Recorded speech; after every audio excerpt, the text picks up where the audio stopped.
Hello and welcome back to Scottish Independence Podcasts. This week our national conversation is on the subject of building a local Scotland.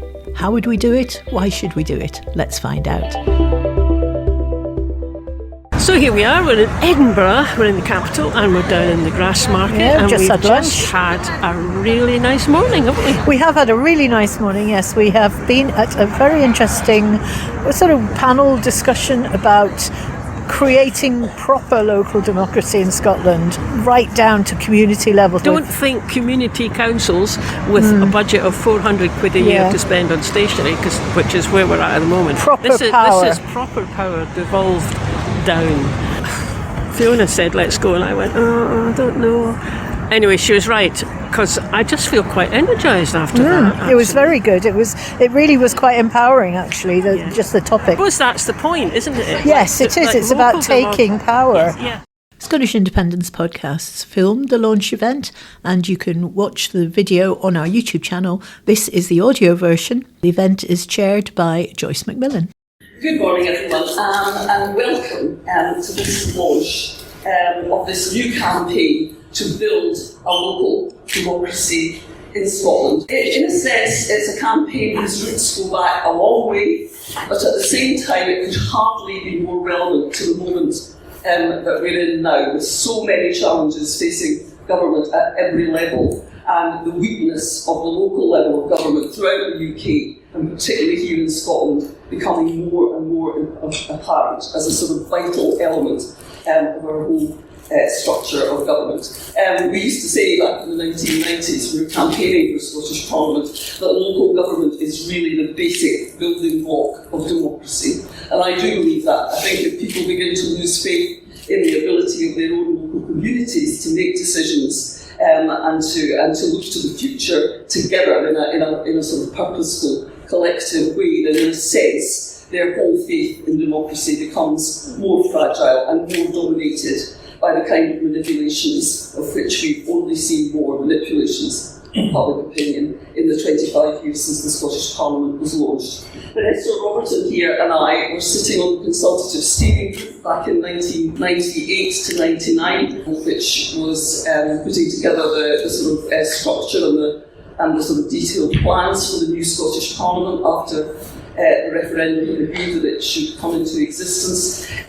Local government was often very much in the front of our minds, and we saw the process of devolution to Scotland as one that would only thrive if it also involved a strong element of re-empowerment of local government, which had already been seriously weakened during the Thatcher period, and reform of local government. And as we all know, in the years since 1999, no Scottish government of any colour has actually taken on the task of doing that reform, of reforming the way local government is financed, of enhancing its powers, and making sure that it's truly local.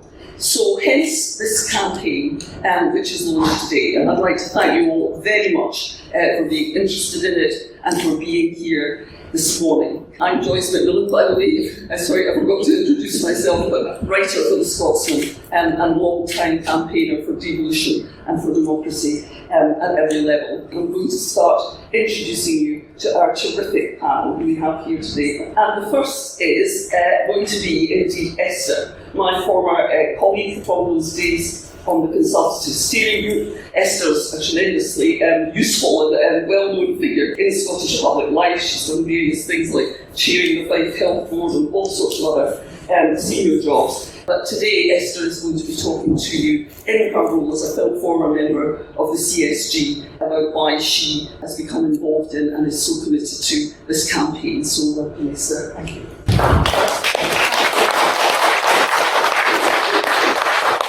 Very much, Joyce. My name is Esther Roberton, as Joyce says, and I was involved in the campaign for the Scottish Parliament from the time of the 1979 referendum in a variety of ways. And it was probably, and my husband's at the back, he will confirm this, the highlight of my life when in 1994 I was appointed as the coordinator of the Scottish Constitutional Convention. I'd been in the Assembly Hall when the convention was set up and when Kent Wright made his famous speech, and it had always been my dream. So when they finally advertised for a coordinator and I got the job, I was over the moon. It's one of the biggest privileges of my life to think I played a part in securing the Parliament in 1999. And as Joyce says, we were two of the group that were drafted into the CSG to draft the standing orders. I had cause to reflect on today's day, why it seemed significant to me.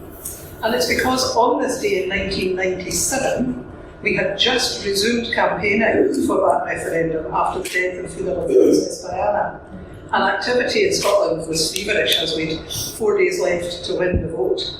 And I had the dubious honour of having to go to London and wasn't here at all, because I was sitting in a BBC studio with the Donald Finlay KC QC as he was then, from the Think Twice campaign. And my job was to represent the convention and the campaign on a radio and television phone-in. I mentioned this morning, it seemed a bit odd to me if the BBC 2 and Radio 4 producers actually made a programme about Scotland, but there we go. That was my last public outing, because when we launched this scheme in 1995, I spent the next 2 years running what was called the Preparing for Change programme. And a part of that programme was touring the country, making presentations with a wee slideshow about how the Parliament would work. Everything from the numbers, the voting system, the funding, the powers, and all of these different aspects to explain to anybody who came along how the Parliament was going to be established and how it would work. One of the most common questions, if not the most common question, at every one of those sessions, whether it was 3 folk at the Thurso Chamber of Commerce or 200 in the EICC here in Edinburgh, won't this Parliament just suck powers up from local councils? I haven't decided whether I was naive or what I was, but with complete confidence I said, absolutely not. Here in this document it says the Convention has committed that the Parliament will not allow devolution to stop in Edinburgh. Powers will then devolve out to local councils and local communities. And it says, secure and maintain a strong and effective system of government. Little did I know that over 25 years exactly the opposite would happen. Having promised nobody would suck powers up, successive governments, and it's not a party political issue, it's true of all of them, have drawn powers to the centre. And as Joyce says, I believe now more than ever, those local powers are absolutely critical. Some of the things that are helping address the biggest challenges are being done by local communities, by development trusts, by all sorts of people, without the powers or the resources to do them the way they would if they had a local council. So I, for one, when we saw the 25th anniversary coming, thought now is the time we have to revisit this issue. And a group of us, an unusual collection, I think Ewan described us as, got together and decided to launch this campaign. So obviously we don't love to ask you in this room because we're here, but we would love it if you would spread the word. Please visit the website, sign the declaration, buildlocal.scot, and I'll be happy to take questions, but I'll stop there and hand over to our next. Right, I'm Dave Watson. I'm currently the director of the Jimmy Reid Foundation, Scottish think tank and the publisher of Scottish Letter Review. I was formerly the head of policy and public affairs at the University of Scotland before my semi-retirement in 2018. So I'm here because I think most of us would agree that Scottish Parliament has brought democracy much closer to Scotland, but it hasn't created the promised local democracy for our local communities, as Esther rightly pointed out. Instead, we still have some of the largest basic council units in the world, and our public services have been centralised. Now, despite several initiatives, or many initiatives between COSLA and the Scottish Government, and you can read some of them on the briefing on the website, several commissions and numerous reports, we're no closer to reaching the goal of subsidiarity. In practice, powers have been stripped from councils, and services such as police, fire, further education and water have been centralised. 3/4 of public spending is directed by Scottish ministers, including £23 billion spent by unelected quangos. Now, I've been involved over many years in most of those initiatives, but I point you to the Commission on Strengthening Local Democracy in 2014 as a good starting point, and David Neal, the chair of that commission, I'm pleased to sign the declaration, is here today. I was also an expert advisor to the Christie Commission, which recommended that the first object of reform should be to ensure that our public services are built around people and communities. The Jimmy Reid Foundation, which I'm proud to be the director of, has published many reports on this issue. In building stronger communities in 2020, we argued that the starting point of subsidiarity, building integrated public services from the bottom up, but sharing where appropriate. The role of central government, we argued in that paper, should be to set the strategic direction and policy based on outcomes, rather than trying to direct services from anywhere.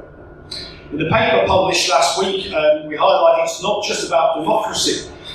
We published a paper called Building the Local Economy, and there we highlight the impact on the economy of centralising services and a weak local democracy. The two go hand in hand. However, a country the size of Scotland can't justify duplication and difference just for the sake of it. Therefore, in many of the papers, we've argued that we need public service frameworks that allow local services to focus on what matters.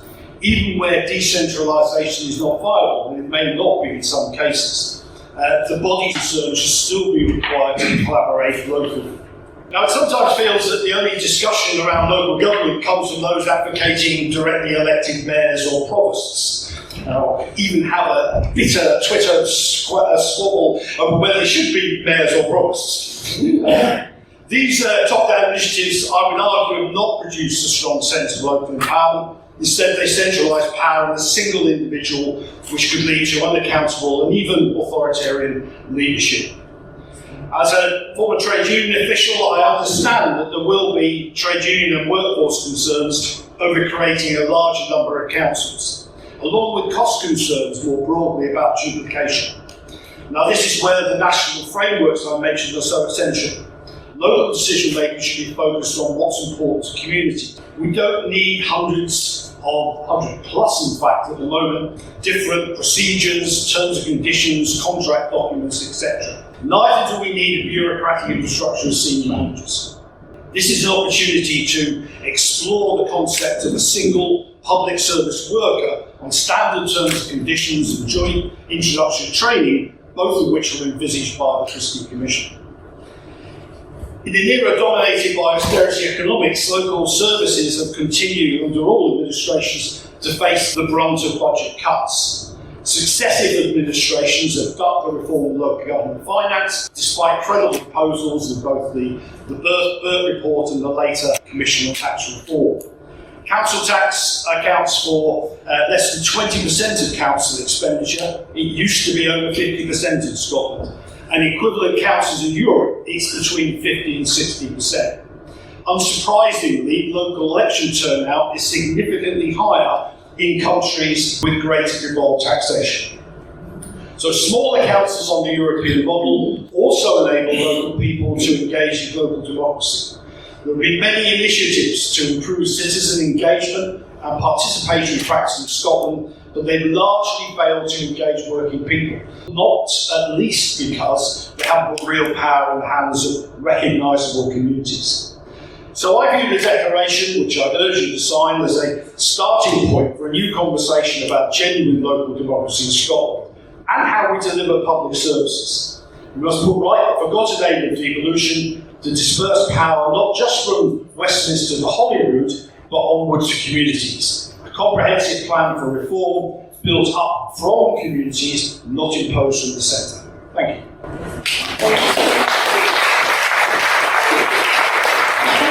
Thanks very much. Can I just say, from sort of the chair, I'm only loosely chairing this very powerful bunch of people, but thank you very much for reminding us of the contribution to the whole evolution of democracy in Scotland of Campbell Christie, who was such a huge major figure in the events of the 1990s and whom we still, I think, miss so much as a voice in Civic Scotland. He was really a tremendous force for that, General Secretary of the STUC at the time. And our next speaker is Willie Sullivan of the Electoral Reform Society in Scotland. Thanks, Joyce. I'm called Senior Director for the Electoral Reform Society, and I work across the whole of the UK, but I have responsibility for Scotland.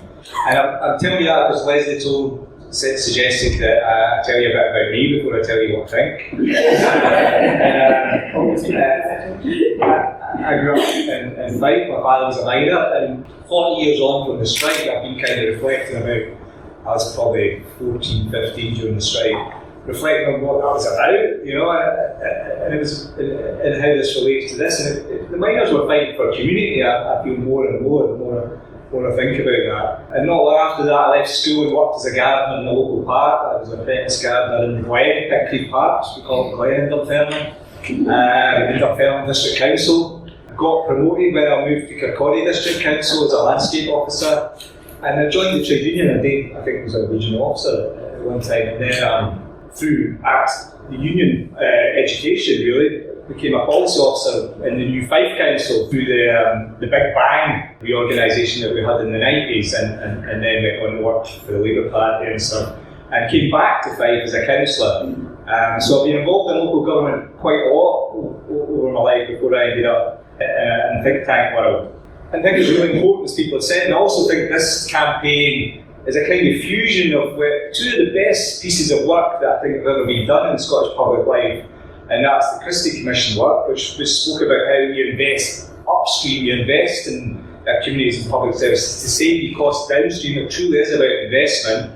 And then the COSLA Commission on local governments, and great that David's here, because I think that was, again, equally one of the most important pieces of work in Scottish public life. And we've seen little advancement on both of them, I'm afraid, and that's something we should really question and say why that is. But hopefully this campaign is the start of moving that along. And as you've heard, there's many good reasons why we need to build strong local democracy in Scotland, and you'll hear more of them. But perhaps central to that is the idea of community. I mean, humans, we're social beings. We're designed to connect to each other. In the past, in fact, it was the basis of our survival. If we didn't do it, if you were excluded from the tribe, you would die. But today in digital society, if you want to, you can limit your encounters to human connections to a doorstep encounter with the delivery driver. So we're designed to cooperate, plan, argue, build and create together, but it's also quite uncomfortable to do that. And many people are choosing to avoid it because they can. But I suggest to you, this is a form of self-harm. Dire psychological, social and political consequences. Loneliness is obviously one of them, and I had a meeting with a Conservative MSP actually last week. He thinks much of his casework is to do with loneliness, and that wasn't his own. And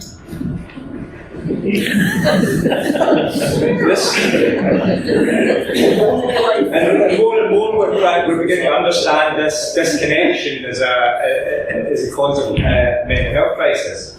Many of us are depressed, most of us have lived in constantly high levels of anxiety, and this seems to be particularly prevalent in the TikTok generation. I've got two daughters in their 20s, and they and their friends talk a lot about their anxiety. But in terms of our democratic health, we see resignation, disengagement, as well as anger and fear, division, polarisation.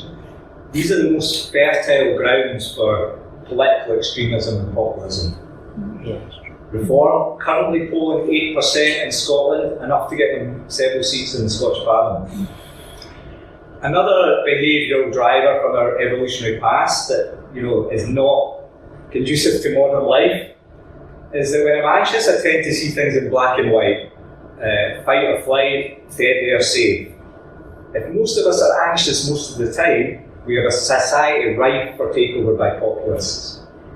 That's all very worrying, you might say, but what's that got to do with the local council? And the answer is community. Community is a network of human connections, potentially the new tribe. And what better way to build a community than by allowing people to work together to try and make the place they live the best place for them, to let and help them run their own town, village and community. And we know how to do this in ways that heals division, not causes it. For decades now around the world, people have been experimenting with ways to support struggling representative systems through citizens-led deliberation and new institutions such as citizens' assemblies. We've done quite a bit of polling at ERS on community activity, and we think there's a very large untapped resource there. We did a poll in 2021, 4 in 10 people want to give more time, free time to help the council make decisions. Well, 4 in 10, nearly 40%. Of that 40%, 9 in 10 said they'd want to give up 2 or more days per month to help the local council make decisions, and the average number of days respondents were willing to give up to help the local community was 3.5 days. This suggests that there may be more willingness to engage than is often suggested. Of course, people want the council to empty their bins, keep the streets clear, and much else without any hassle for them. But they also want to be involved in planning and shaping the future of the place they live. And also be involved in things don't work, which they frequently do. They work better. And at the very least, we should have a system that allows them to engage in this. We've got more than enough people willing to lay the foundations of stronger communities, so we could make human connection a central aim of how we form and function local governments. If we turn up connection, we turn down fear and all its consequences for the health of individuals and for society. This should be a fundamental goal of how we design our local democracy. Thanks. Okay, we move on to our next speaker, who is Ewan Aitken. Many of you will know has had a tremendously distinguished career in local government in Scotland, and also as a member of COSLA's Commission for Strengthening Local Democracy. Ewan. Thanks very much. I've been called many things in my life. Distinguished is one of them. So I'm going to take that. That's good. That's good. And I'm here, I think, probably largely because I was a member of the Commission for Strengthening not local government but local democracy. And that was an important choice of title. Really important. The democracy happens in many guises. But I'm going to tell you a story about election to local government. I stood in 1999 for Edinburgh Council in Lochend and Wesseling. Because it was an election day in Scotland, it was raining, and so at this old lady at the polling station, I said, "Listen, thanks very much for coming out on a wet day." And she looked at me with a look of kind of disdain and pity, and said, "Son, my mother fought for the right to vote. I wouldn't be anywhere else." And that was me rightly told. She had a connection with the political process and the journey that had been taken to change the political process that she would never lose. But many today don't have that. 67% say that they are disconnected from the political process. We've heard just from Willie just now a desire to be, but people aren't sure how or feel it's not for the likes of them. We are, as I've been accused of calling them, an unexpected coalition. I decided that was better than a motley crew. But with that, because there's an important debate going on in Scotland about the Constitution, and that's a good debate. We should keep having it. I think it's good that folk from both groups in that debate are here together. But we're here together because we also know that we don't have to wait for that conversation to be over for other things to happen. And that when it is over, whenever is in whatever form it takes, these things can still happen. Because what we have is more in common than divides us. Because we care about politics, not for its own sake, but for the difference it can make to the lives of our neighbours and the stranger that people will never know, because it matters to all of us. Our ambition is to reconnect people and communities with politics and its processes and its purpose, which is to make life better for all of us. But if that is the case, then the answer is not 32. In fact, if you think the answer to local government is 32, it's a pretty stupid question. This is not about doing better with what we have, it's about changing what we have to do better. Of course, that means involving more people in more ways, using those days that are already being offered, but that offer is not yet being heard. But that means increasing the number of people participating. That's liable to increase the number of politicians. It seems counterintuitive that if there are a problem with politics, the answer is more politicians. But actually, in 1973, we had 400 local councils in Scotland. There were 68 councils in Fife at one time. There were 5,000 local councillors. Compare that today. My question is, who asked the question in 1973, the journey we've taken in several ways it would be better if we had fewer? Where was the debate that was the answer? Where was the discussion that said we can do better with bigger and fewer? I don't think that's happened at all.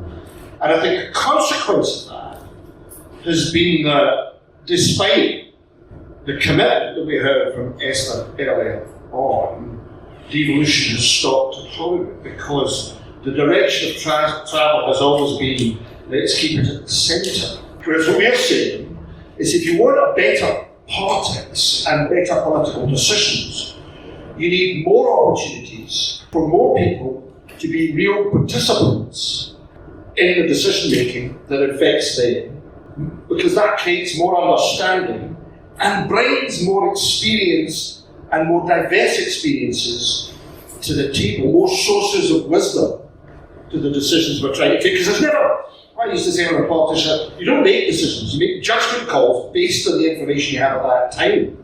Well, if you widen the breadth of the information, you're liable to make a better judgment call. And there is real evidence that if you put a group of diverse folk in a room and a group of narrow experts and ask them to make a decision about the same subject, you get a better decision from the diverse group than the narrow experts. I'm always struck by the nothing about us without us is for us statement. And I remember back in, when I was at the council and we got social inclusion partnerships money from Europe. And there's a plan. And there were 6 areas in Edinburgh that weren't big enough to get money, yet the folk in those areas were just as poor as everybody else. So we created what we called the strategic set. We put together 6 small areas and said, oh, we've got a big area. But instead of creating one big system for those 6, we said each local area can do things itself. So they didn't create a big infrastructure. We just got folk around the table, talked about what we might do, said what are our priorities. We held public meetings, got folks saying we could do this or that, whatever. And we came up with solution after solution. In my area, we got a welfare benefits person to come and go knock on people's doors and ask if they'd had the benefits they wanted. And in the first year, we increased the benefits in our area by £500,000. Somebody working half-time chapping on doors. We created a sexual health clinic, a drop-in clinic for young people because we knew that was an issue. It's hard to talk about it, but we found a way of doing it with our kids. And we created a food co-op because folks said getting access to food. All of that done by people around the table with a better resource, because that is the other key thing. And there's some numbers on the website about how money is sucked to the centre, and they mentioned that there. Because as we know, in my previous life as a parish minister, I knew that all the really important theological decisions were taken in the finance committee. And it's the same with politics. But if you put that finance committee in the hands of people deciding who's going to make decisions, then you're going to get better ones. And it's not that all things about devolution have been bad. You know, the year before the Scottish Parliament existed, the amount of time spent in Westminster talking about Scotland's health in the year was an hour.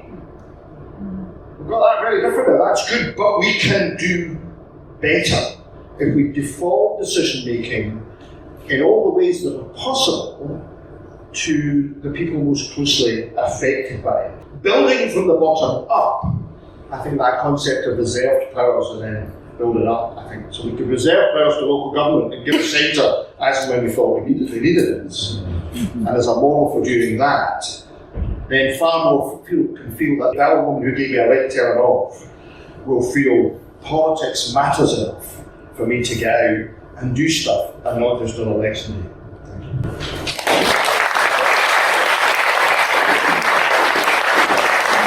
And then finally, a woman who has probably done more than any one single individual to raise the debate in Scotland about our local government and how it differs from most models of local government across Europe, particularly in the Nordic countries. Lesley Riddoch is Director of Nordic Horizons, former member of the Isle of Egg Trust, and of course a brilliant writer and broadcaster. Lesley.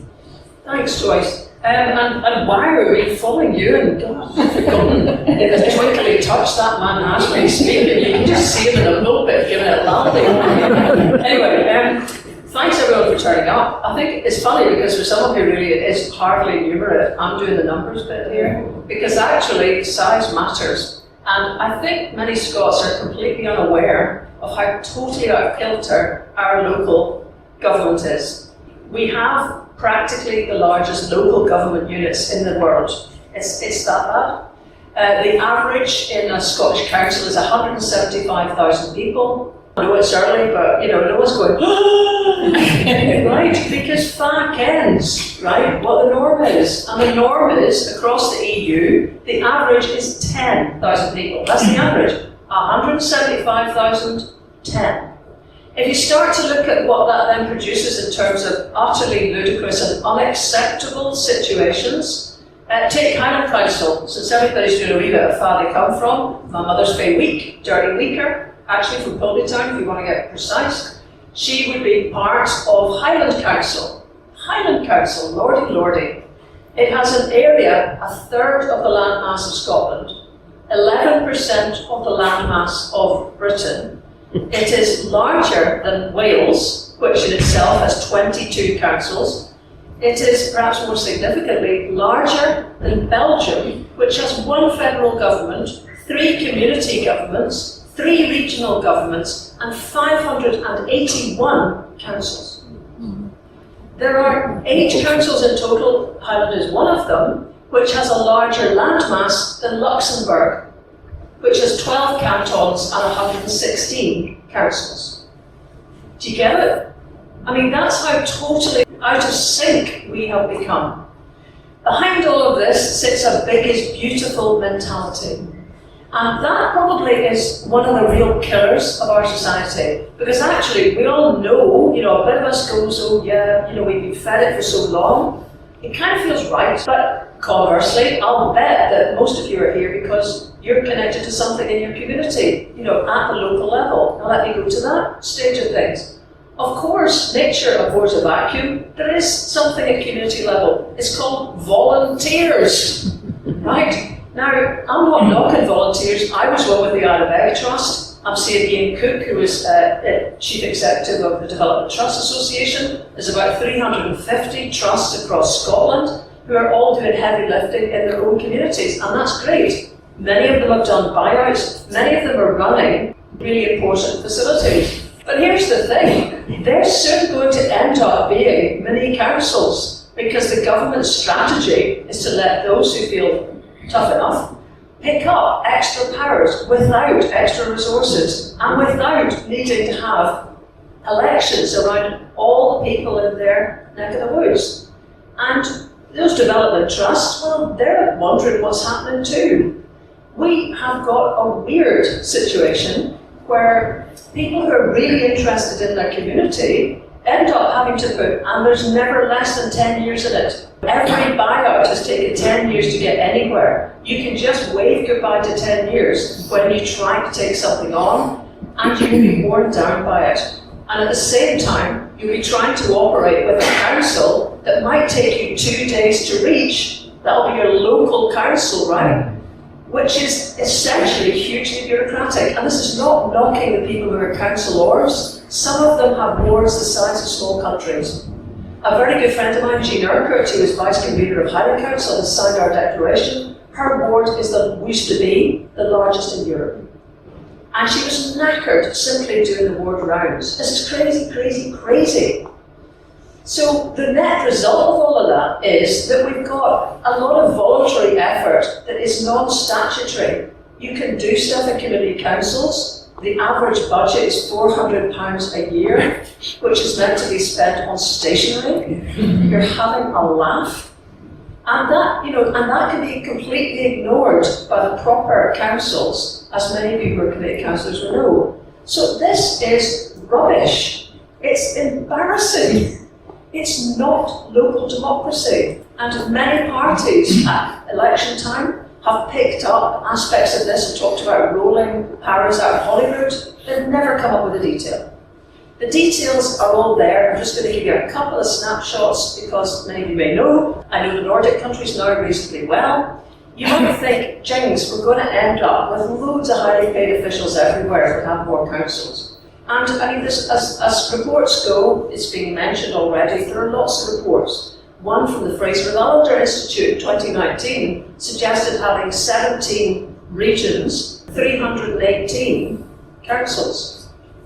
Now that's not kind of fringe lefties there, folks, that's Fraser-Allender. And the point they were trying to make is that what we've currently got is too small to be truly strategic and too large to be local.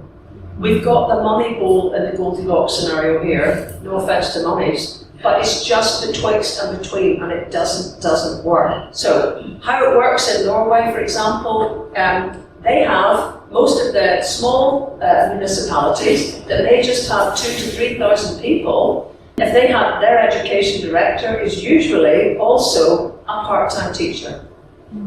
Just let that roll around your head for a minute. Can you imagine how actually running education might be informed if you were also at the grassroots, you were part of that process? So they have also perhaps 3 functions held by one person. So one person will do roads, planning and transport, and they'll be paid an ordinary wage. In Norway, no one gets paid to be a councillor because the councils are small enough that you can get home at night. So you can have a day job, and that also means they have a much wider range of people being councillors. I remember meeting a lad who was 18 in Stavanger. He was a councillor because he just had to walk along to the council to be part of it. And the important point is that experience of starting your political life, actually with hands-on practical experience in your own place, works its way right up to government, because those are the folk that go on to become MPs in the Norwegian government. They're all practical, they all understand grassroots stuff, they all understand service delivery, because they did it. And by contrast, and I'm not being funny because I'm almost a pensioner now, our councillors are pensioners. I'm not knocking them, but that's not a wide enough range of people to be working. In Norway, because of the way things are stacked, local councils, truly local, they have 1 in 88 people standing for election. In Scotland, we have 1 in 2071. So we are flaring us off out of the system, and it's got to stop. We're going to have a bit of contribution at the end from Peter about our next steps on this, but we don't want either a smoke-filled or Perrier-filled room with a couple of experts trying to sort this out. Our solution proposed is to have a citizens' assembly, perhaps several of them, because I see folk have come here from a very long way. It's hard to get everyone pulled into one room. So why wouldn't we have some citizens' assemblies across this large country to start trying to discuss and take evidence of how everyone else manages this better? Thank you.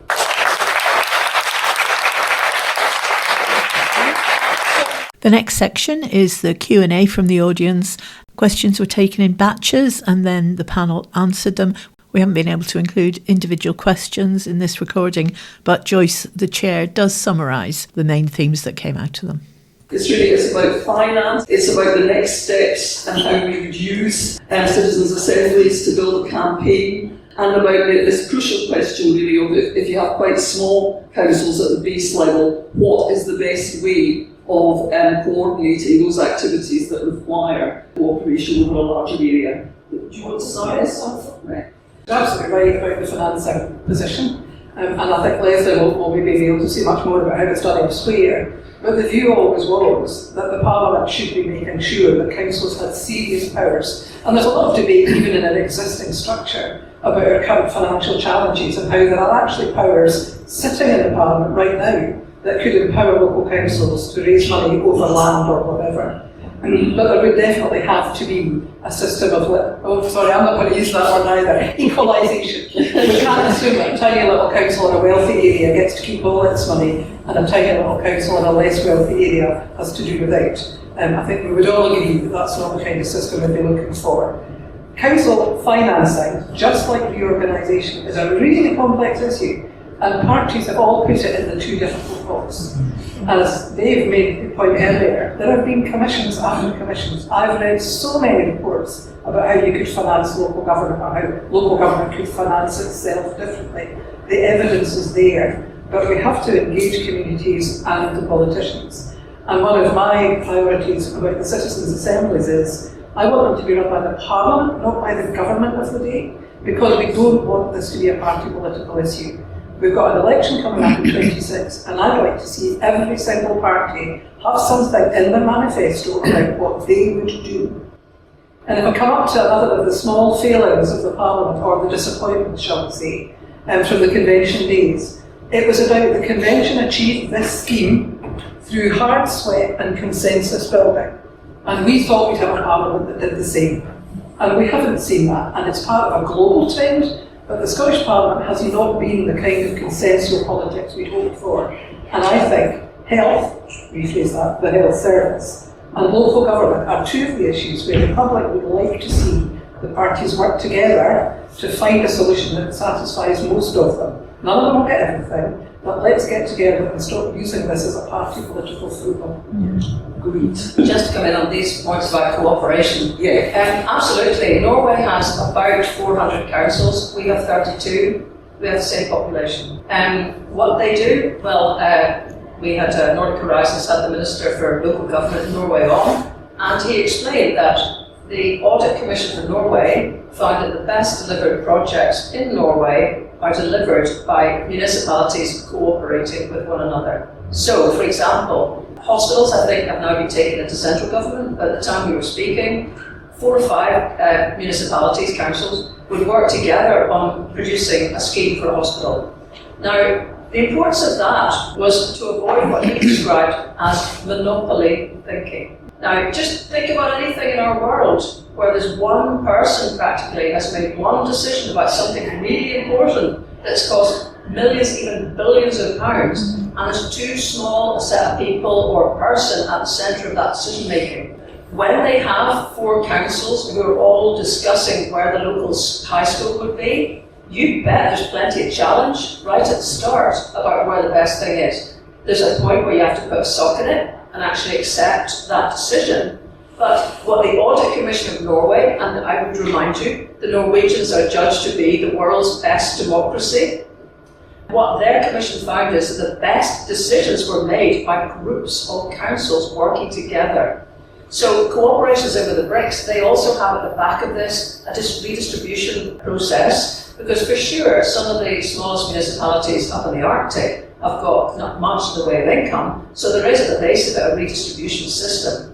Other places, just want to mention one more, is the plucky little Faroes. Anyone been to the Faroes? Right, go, it is an island, and it's 22 tunnels. It's 18 little islands between Shetland and Iceland. It's pretty bleak in many respects. The only reason it's one nation is because of all those tunnels. It took me a while, I did a film about it, it's on the website if you want to have a look at it, to realise that part of the reason that there was so much push for tunnels is because of the number of local councils they had making it happen. Now let me tell you, the Faroes has got a population of 55,000 people. Remember, we have an average council of 175,000 people, so they don't even make practically a third of the council here. Do you have any idea how many councils there are on the Faroes? 30. The smallest has 25 people. They have to wait for 3 guys to come back on different fishing boats to have a meeting. And that might begin to sound ridiculous, except the point is they keep political control where they are, and they buy in resources from neighbouring big councils of 1,000 people. The reason all those tunnels are there is because all those councils wanted to have good communications with the best jobs in Tórshavn, and they all pushed for them to happen. So that's the reason that the Faroes is the really truly devolved place that it is today, and it's doing better than us. The population of the Faroes is rising gently. The population of the Western Isles, of Orkney, and even of Shetland are all decreasing. And what the mayor of one of those places said to me, and it really sticks in my mind, is he said, the more remote you are, the more power you need locally. And here we have precisely the opposite. So for sure, cooperation, sharing, formal arrangements on the finance, all of that is in with the bricks. You have to presume at the beginning that you're missing something now. Because why would you go through all this hassle, if you're not going to get something out of it? And just to go back to that last example, that chap who's the mayor of Vagar, what they did was they happened to have an Olympic standard swimming champion. He went to some Olympic competition. A commentator said, it's such a shame you haven't got an Olympic-sized pool where you come from. That hit the people of Vagar hard. There's 1,000 of them. They are one council. So they decided, Hell's Teeth, we'll build an Olympic swimming pool. They got the money donated because they were small enough that Aberdeen Kent Aberdeen, and basically it felt like you were giving into your local community. It was built through sweat labour of the fishermen in the time when they came back, so they cut the costs to a third of what a commercial build would have been. The women of Vagar went and did the white lines along the base of the lines, on a bit squiggly, but still, it's an Olympic swimming pool, because they then moved further and realised they would lose their kids naturally to higher education, but if they gave them a brilliant experience of adventure as youngsters, they'd come back to have their children again.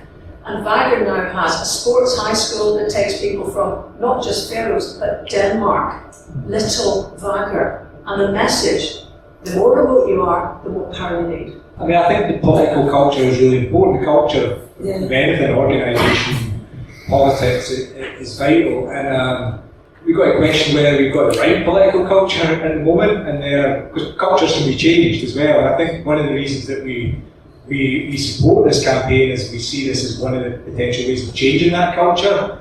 We're always going to have representative systems, right? When we think about democracy, we think about the representative system. I work for the Electoral Reform Society. We love elections, right? But they're not enough. And particularly the culture that's emerged from the first past the post system, even though we don't have that in Scotland, except for Westminster, now the political culture is dominant. I think that's partly what's going wrong in the Parliament. Lots of other things, but things have gone right as well. But that idea that it's a binary view and there's one side or the other, and you vote and you represent this group against that group. So I think that needs to change.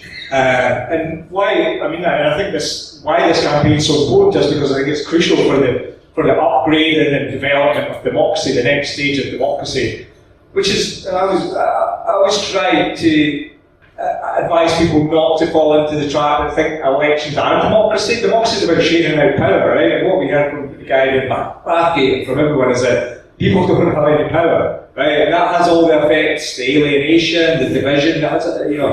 You're always asking somebody to do it for you. You're always asking for money or asking for power on the council in Fife, and it was quite fractious and divisive and conflict-ridden, if I'm honest. And that was just within the Labour Party, as you say. Let's not replicate that at community level. Elections might give legitimacy, but actually, my experience enough, we've run citizens' assemblies on Brexit and everything, and people hated each other, right? And they never ended up loving each other or even agreeing, but they understood each other. It took time to build relationships within that group. And they understood each other. Sometimes that's all human beings want. They don't need consensus, but they want to understand where they're coming from. First of all, let's get the size right. Because, communities have to, as Lesley says, the problems that come from that thing being too big are fundamental. We need to deal with that. And that does impact on the culture. But let's talk about then how we change the culture. And we know how we do it. We've got to a point now, we've been doing it for decades, all around the world. We actually know how to do this stuff. It'll be different in different communities, but I just think changing that political culture as a way of, protecting and saving democracy has got to be a priority. Picking up on the Norwegian example and accountability, we used to get, I was working at Unison, regular trips from the Norwegian equivalent, the public service union essentially for workers there, and they would meet our people who obviously work in very large councils compared to very small ones. And I remember one was an officer in charge of an elderly person's home, and she was asked, she said, well, what about standards and inspection? And she said, oh yes, she says, a man comes from Oslo once a year with a clipboard and we give him a cup of tea and a biscuit and he goes home. Hopefully again quite happy. She said, but that's not accountability. Real accountability for me is because we only have one elderly person home and everyone knows me. So when I go to the local supermarket and something's not working quite right, I get told that in the local supermarket. That's accountability, that's culture change, not just for the councillors, but for officials and everybody else who works in those areas. So, I think it illustrates how small can be more beautiful in those ways. I mean, my concern generally is that we, over generations, have learned passivity. We've learned resentment. We've learned that basically it's them who run stuff, not us. And actually democracy is about them.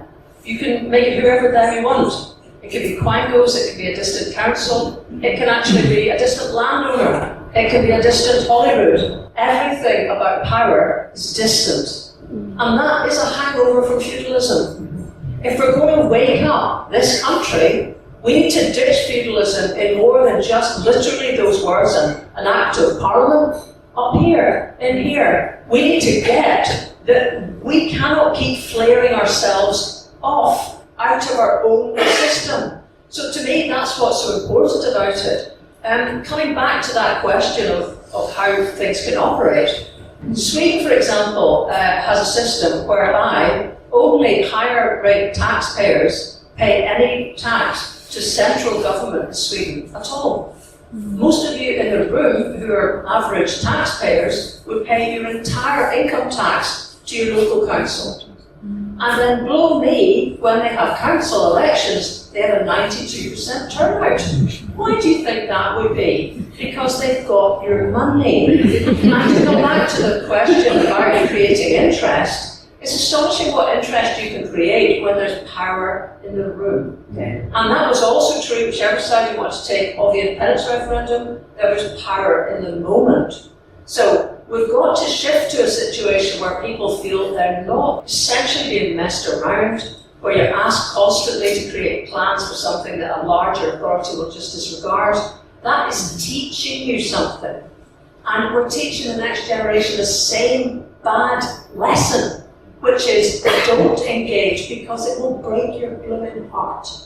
Right? It can't go on like this. So. Yeah, there was another element to the question here too about are we ready for the change in role of councillors themselves that this kind of reform would bring? I think Esther's got some thoughts now. I have to first do my true confession and say, like Willie, I'm a fifer. And I always look back to the 70s and the Wheatley Commission, sorry, thank you, Lesley. Nothing like Kirkcaldy versus Dunfermline, whether it's on the football pitch or anywhere, until John Wheatley suggested dividing Fife and putting the northern Teesside and the south in Lothian, and suddenly Fife discovered what it was like to be united. to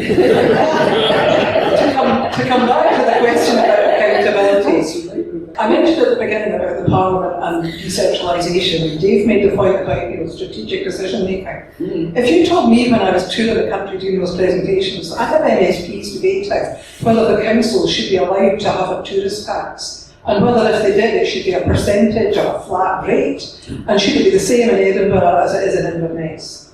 That was not what we elected our MSPs to do. That's the job of a council. I saw an article at the weekend about the caseload of MSPs, and they're absolutely flat out, most of them, there's a couple in the room I think, working really hard.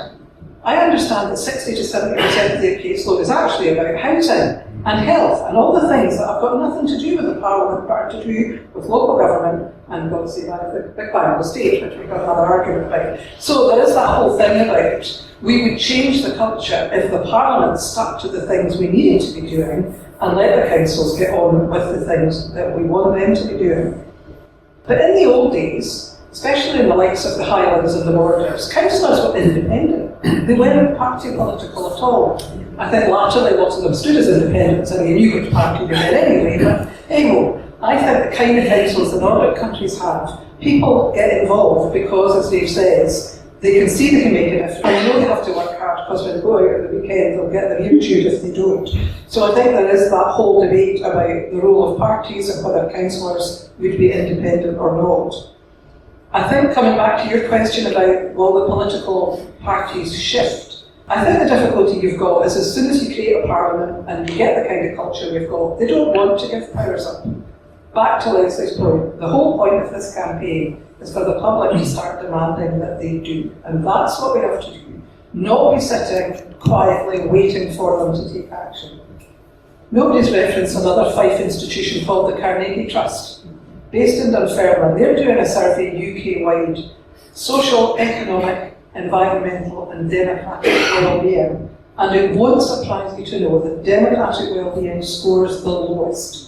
And they can take it across age groups and geography and all the rest.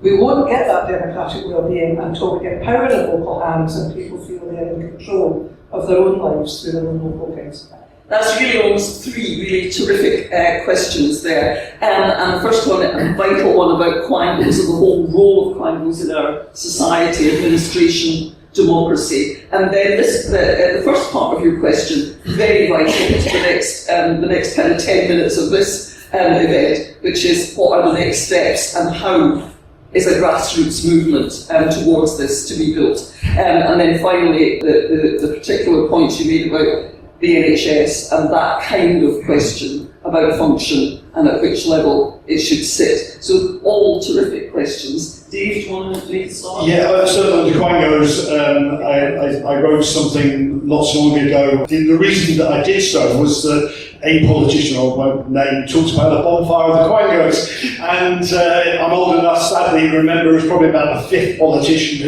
who had said something similar. And we looked at this also in the Christie Commission as well when we were doing that. And the solution, I think, to localising the work of quangos is complex and it varies service to service. It's not a one-size-fits-all solution. In some cases, if you can't devolve, in some cases you can just devolve. Bear in mind, issues like career service, for example, used to be a local council function delivered locally, then got shunted up into a national quango. So in some cases you can essentially divide them down there. That doesn't mean there wouldn't be some sharing of strategic services within those areas, so that you might well have the local service delivered by the local council, but you might have some specialist services which may be run on a regional or national level. In other cases, the NHS is particularly complex. People forget about it is a quango, essentially,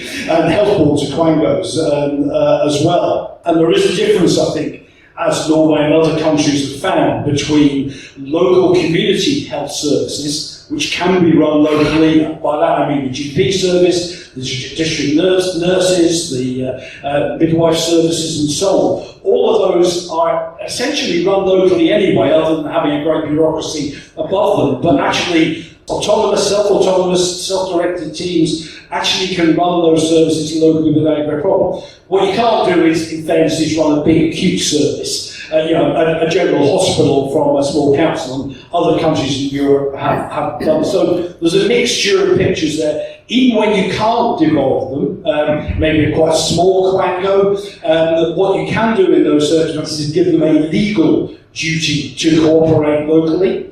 I don't mean set up a faux committee and go and visit once a year and listen politely and do nothing about it. I'm talking about a legal duty to have that engagement. And in other cases, you can have direct elections as well. Or joint boards, which we already have legislation to do, where essentially a number of councils run those. So it's not a straightforward solution, and I accept that not every quango could be dismantled and turned locally, but there are a range of options in there. We touched upon it in the Christie Commission. There have been other people, including me, have written about this, but it's important we do so. £26 billion are spent by unelected quangos. That's a huge sum of money, a lot of which could be devolved to local level. And just taking that a bit further, if you start from the premise that we're building from the bottom up, rather than top down, you then create quangos, if that's what you call things operating regionally, on the basis that they're accountable to the local authority. Because the problem with a lot of quangos at the moment is that the lines of accountability to ministers are frankly weak. The minister doesn't have or won't impose the theoretical accountability they've got. Whereas if said quango, whether it's run at the local college or even a hospital that meets the needs of a group of councils, are accountable to the council, you've got a different type of conversation. The starting point for why a quango would be created would be different, and the lines of accountability would be different as a consequence. And just go back to the point that was made earlier. In terms of taking this forward, if we start out saying we've got this many or that many, we're in danger of losing the out before we started. We need to remind people about the vision of this, which is about a country where people and communities matter and influence change and lead their communities. So we need to keep that vision, and we've attempted to do it a bit here, and we need more help doing that. Because out of that then will come the answer, what is it you need to do, how many of these and how many of that do you need to achieve that vision. If we get into an argument about, is it this many or that many, then you're not going to get to where we need to get to. We'll stop before we start. And so let's think big before we talk small to get to the small. Yeah, get the big vision. Lesley? This is something John Swinney said in his speech to the SNP conference about 10 days ago in this city. He said, I have complete faith in the people of Scotland to take the right decisions about their future. If we give them the tools, they can build whatever country they want. These are the tools we're talking about now. Because we can't build anything by remote control. And that is essentially what we're talking about today. And that is, I know that's not what he intended, but I hear a whole different thing. I want those tools for us. Yeah. And those tools are not supposed to be locked away in a cupboard, put on the top shelf, that only a quango can actually reach. And on this point about quangos, one example, because sometimes this can all feel a little bit sort of arid, but I mean, one example that I was very connected with was the HPMAs, the Highly Protected Marine Area proposals from Marine Scotland. Now, this involved a consultation which basically was saying to islanders, because I got a lot of response from islanders here and other coastal communities, it was basically saying, we're going to stop you from being able to fish, and stop you from being able to swim, and stop you from actually being able to do anything in areas we cannot yet tell you, we cannot yet specify. We won't give you any compensation if you are a fisherman. What do you think about that? We ended up, that was a pointless. I mean, many people even think Marine Scotland deliberately created such a dafty way of doing this consultation because they didn't want the, if you like, the environmentalists involved in what was previously an industry very much run by the fishing community. I don't know. But the point is, nobody with their head screwed on would have done that kind of consultation with people if they'd been involved in any kind of community business. Perhaps better to say, to pick up Ewan's point, is that, I mean, really good government, to my mind, is a balance of power. It's not sitting with one, it's sitting with, for example, we should have had Barra Council being able to feed into that. Lewis Council, that's probably too big. You know, all these councils would come to Marine Scotland and go, hang on a minute, matey, don't think we want that. And they would have power, and they would have skin in the game because they had power. As things are at the moment, when you get something ludicrous like that, which also contributed to the breakdown of the Butte House Agreement, which changed Scottish politics at the big, important, oh my God, Hollywood level, that very much got driven by a really crap consultation. And this is the final point I want to make in response to what you were asking at, is that every time you're talking about a plan was being made to be more accountable locally and consult people more, where's the power in that? The power stays here. Every time we have a conversation about better consultation, no. Better participation even, no. Because what that is I keep the power, you can just be the dancing monkeys if you think you can jump high enough. That's not what we're talking about. We're talking about shifting the power out so the quangos have to consult you. You're in the frame because you live there, because that's how local democracies work. The final point, because I don't think it got picked up from yourself actually about Morningside Council and stuff. Of course, people's about to give us the gen on the citizens' assemblies. They might look at all sorts of systems. However, across most countries, and certainly the Nordics, all the main capital cities of the Nordics are one council. They're like, that's not where the difference is. Now you can have long conversations about how you improve democracy in one city council, but they're mostly the same. So there isn't a Morningside Council in Oslo.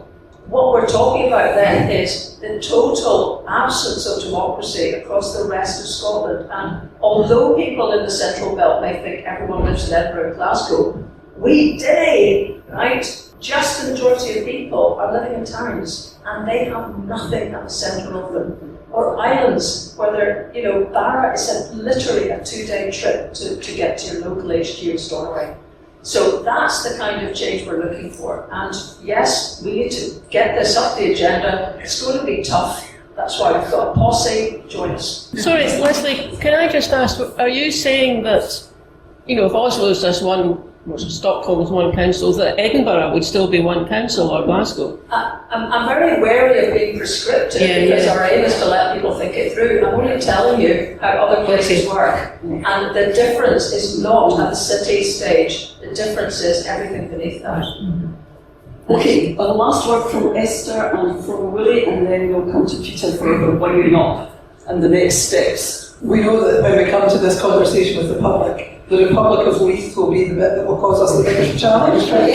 Personally, I'll have to be worried about it. If we go back to the convention scheme and to Campbell Christie, Campbell used to say, Ian Lang did us a favour when he abolished regional councils, because the argument against the Parliament was, oh, it's another layer of government. He went on to say that once we've got our Parliament, we'll have to recreate it. And in those days, Campbell's belief, and I quite liked it, was we'd have 3 councils at regional level, and they'd do water and police and fire and health and all sorts of stuff. Now, of course, the world's moved on since '96, and that's not how it works. People forget the reason we have the quangos, many of them, was because of the democratic deficit of not having a Parliament. And this scheme was very clear that the Parliament's job would be to review those quangos. Now, quangos has become a bit of a derogatory term, and I have to hold my hand up and say I've chaired 2 or 3 of them, and I'll tell you, as chair of the health board, you are accountable to ministers. They might not like it, but my view is primary care and public health belong in local government. Pre-95, at 75, I'd have been on the council because that's where 90% of the leavers sit. So like other countries, I don't think it's beyond the wit of us to say, let's stop building all these structures to design participation between social care and health care. Let's put community health, public health, primary care in councils and allow them to work from the bottom up, as Ewan says. So that's one way to deal with that quangle. But I do think, you start from the bottom up, you would be reviewing the purpose. And when I was chief executive many years ago of a quangle, you had a quinquennial review. Every 5 years, what is the purpose? Should it still exist? Or could somebody else do it? And nobody's asked that question of any of our 160 quangos in 25 years. What I would say in defence is, people complain about these limited number of people that sit on quango boards. You know why? Because most folk wouldn't apply to do it because it can be a total thankless task with little power there either. So I think it's time to review that whole system in the round about new local councils. I'll finish by saying, I hope we've fired you all up. Peter will tell you what's coming next, but if you do nothing else, sign the declaration and get your neighbours, your pals, your family to do the same. Thank you. Thank you so much.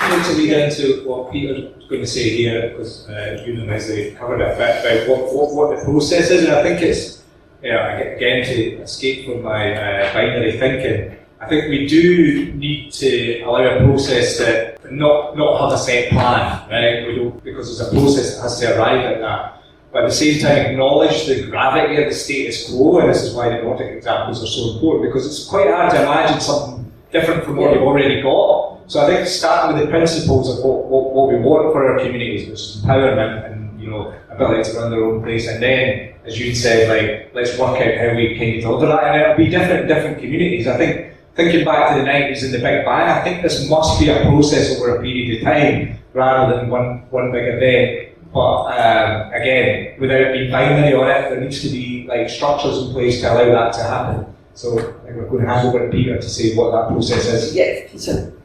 Go and sign the declaration. So that's the most important thing. But I think over a period of time, we've had lots of initiatives, a brilliant COSLA report, lots of other things that have tried to change the situation. And I think each one of them has foundered, partly because it wasn't at the right time, partly because what they were proposing was too specific and didn't have enough buy-in.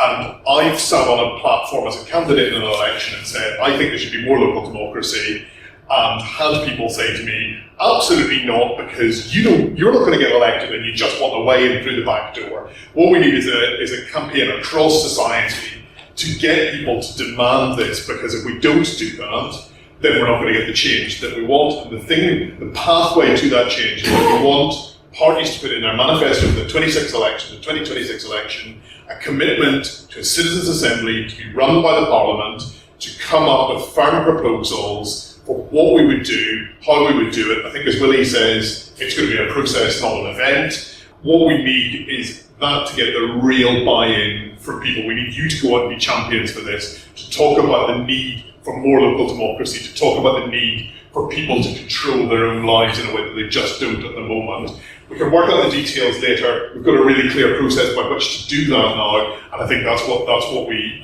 will be asking you to go away and do. So thank you for coming today. Please do sign the declaration. Please do talk to people, and let's make the case for a local Scotland and build a local Scotland. So thank you.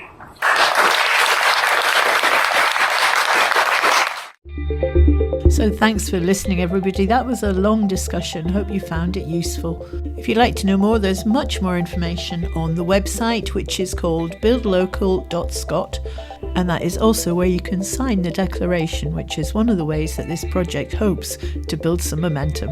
So thanks for listening, everybody. We'll be back again next time. Catch you later. Bye now.